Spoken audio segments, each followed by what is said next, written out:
നമസ്കാരം. മുഖ്യമന്ത്രി പിണറായി വിജയൻ്റെ ഏറ്റവും വിശ്വസ്തരിൽ ഒരാളും ഇടതുപക്ഷ ചിന്താഗതിക്കാരനും ഒക്കെയായ PV അൻവർ ഒറ്റ ദിവസം കൊണ്ട് മുഖ്യമന്ത്രിയെ അടച്ചാക്ഷേപിക്കുകയും തള്ളിക്കളയുകയും മുഖ്യമന്ത്രി കുറ്റക്കാരനാണ് എന്ന് ഉറക്കെ പ്രഖ്യാപിക്കുകയും ചെയ്തതോടുകൂടി party secretary MV Govindan PV അൻവറിൻ്റെ വേര് തന്നെ CPM-ൽ നിന്നും മുറിച്ചു മാറ്റിയിരിക്കുകയാണ്. എന്നാൽ PV അൻവർ പുറത്തുവിട്ട ചില അല്ലെങ്കിൽ കുടം തുറന്നുവിട്ട ചില ഭൂതങ്ങൾ ഇപ്പോഴും അന്തരീക്ഷത്തിലുണ്ട് എന്നത് നമുക്ക് വിസ്മരിക്കാൻ കഴിയില്ല.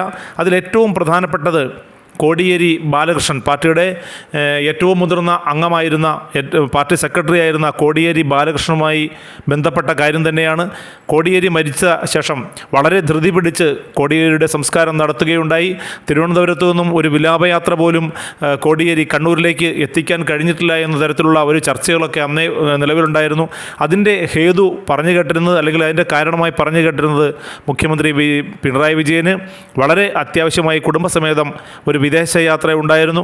അത് മാറ്റിവെക്കാൻ കഴിയാത്ത തരത്തിലുള്ള ഒരു വിദേശയാത്രയായിരുന്നുവെന്നും അതുകൊണ്ട് എത്രയും പെട്ടെന്ന് സംസ്കാര ചടങ്ങുകൾ നടത്തിയതാണ് എന്നുമാണ്. എന്നാൽ അന്ന് ഇത്തരത്തിലുള്ള ചർച്ചകൾ ഉണ്ടായെങ്കിലും അതാരും ഗവനിച്ചില്ല, അതിന് വലിയ പ്രാധാന്യം കൊടുത്തില്ല. കഴിഞ്ഞ ദിവസം PV അൻവർ ആ ഭൂതത്തെ വീണ്ടും ഒന്നുകൂടി തുറന്നു വിട്ടതോടുകൂടി ഇടതുപക്ഷ കേന്ദ്രങ്ങളിൽ CPM-ൻ്റെ പല വേദികളിലും ഇത് ചർച്ചയായി മാറിയിരിക്കുകയാണ്. അതായത് കോടിയേരി ബാലകൃഷ്ണനുമായി ബന്ധമുള്ള ഒരുപാട് സഖാക്കൾ ഇപ്പോഴുമുണ്ട്. അദ്ദേഹത്തിൻ്റെ അനുയായികളായിട്ടുള്ള ഒരുപാട് ആളുകളുണ്ട്. അവരൊക്കെ ഇത് ചർച്ചയാക്കിയിരിക്കുകയാണ്. എന്നാൽ ഈ കോടിയേരിയുടെ മരണത്തിന് ശേഷം വളരെ പെട്ടെന്ന് തന്നെ അവരുടെ കുടുംബം തന്നെ ഇത്തരത്തിലുള്ള ഒരു ആക്ഷേപം ഉന്നയിച്ചിരുന്നു, അല്ലെങ്കിൽ ആരോപണം ഉന്നയിച്ചിരുന്നു. അതായത് വളരെ ധൃതി പിടിച്ച് എന്തിനായിരുന്നു ഒരു വിലാപയാത്ര പോലും നടത്താതെ കോടിയേരിയുടെ സംസ്കാരം നടത്തിയത് എന്ന് ഒരു ആരോപണം ഉന്നയിച്ചിരുന്നുവെങ്കിലും അത് ഇടതു കേന്ദ്രങ്ങളിൽ തന്നെ സമ്മർദ്ദം ചെലുത്തി അതിന് ഒരു തടയിടുകയാണ് ഉണ്ടായത്. പക്ഷേ ഇപ്പോൾ PV അൻവർ കൂടി ഇത്തരത്തിലുള്ള ഒരു ആരോപണം അല്ലെങ്കിൽ ഒരു ആക്ഷേപം ഉന്നയിച്ചതുകൊണ്ട് അത് ഇടതു കേന്ദ്രങ്ങളിൽ വലിയ തോതിൽ വരും ദിവസങ്ങളിൽ ചർച്ചയാകും എന്ന കാര്യത്തിൽ യാതൊരു സംശയവുമില്ല. ഇടതുപക്ഷത്തിൻ്റെ ചിന്താഗതി അത് ഒരു സഖാവ് മരിച്ചാൽ അല്ലെങ്കിൽ ഒരു രക്തസാക്ഷി ഉണ്ടായാൽ അത് വലിയ തോതിൽ കോടിയേരിയുടെ മരണം അത്രമാത്രം ഒരു വലിയ മറ്റുള്ളവരെ പൊതുദർശനത്തിൽ വയ്ക്കുന്നതിനോ ഒരു വിലാപയാത്ര നടത്തുന്നതിനോ ഒന്നുമുള്ള ഒരു സാഹചര്യം ഉണ്ടാക്കാൻ സഖാക്കൾ തയ്യാറായില്ല. അതിന് പ്രധാന കാരണം ഇപ്പോൾ PV അൻവർ പുറത്തുവിട്ട കാര്യം തന്നെയാണ് എന്നാണ് ചർച്ചയാവുന്നത്.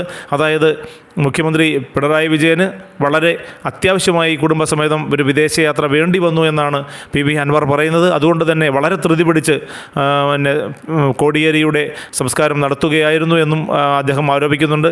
ഇത് എന്തായാലും ഇത്തരത്തിലുള്ള ഒരു ചർച്ച ഇനി വരും ദിവസങ്ങളിൽ കേരളത്തിൽ അങ്ങോളം ഇങ്ങോളമുള്ള സഖാക്കൾക്കിടയിൽ, CPM പ്രവർത്തകർക്കിടയിൽ, CPM-ൻ്റെ നേതാക്കൾക്കിടയിൽ, കോടിയേരിയുടെ അനുയായികൾക്കിടയിൽ, കോടിയേരിയുടെ കുടുംബത്തിൽ ഒക്കെ ചർച്ചയാകും എന്ന കാര്യത്തിൽ യാതൊരു സംശയവുമില്ല.